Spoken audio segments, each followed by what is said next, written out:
Aujourd'hui, je te propose une recette de gigot d'agneau cuit au four. Tellement tendre, il faut absolument que tu utilises cette recette si tu fais du gigot d'agneau accompagné par des légumes. Donc voilà notre gigot qui a été bien nettoyé. On va faire la marinade. Je vais mettre de l'ail écrasé. Ensuite, on va rajouter du persil écrasé, 2 grosses cuillères de persil aussi. Je rajoute ensuite un mélange d'assaisonnement pour bœuf, du poivre, du paprika fumé, du sel. Rajoutez du bouillon si vous en mangez.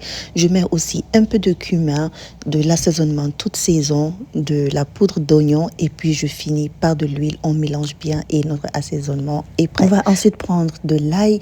On va faire des incisions sur le gigot et puis on va introduire l'ail là-dedans. Je vais aussi saler le gigot pour que ça ait du goût. Ensuite, on va assaisonner avec la marinade qu'on a faite. Insistez bien sur les incisions et ensuite, on va recouvrir et laisser au frigo au moins 3 heures de temps. Moi, je l'ai laissé toute la nuit. Ensuite, on va bien emballer comme ça avec du papier sulfurisé et puis du papier aluminium. On va cuire pendant 4 heures de temps à 180 degrés et quand la viande est bien tendre et cuite comme ceci, on va maintenant faire dorer avec le grill pour lui donner une très belle coloration. Ensuite, je vais prendre le jus de cuisson et puis je vais y rajouter de la maïzena délayée dans de l'eau pour avoir un bon gravy qui va être super bon avec la viande.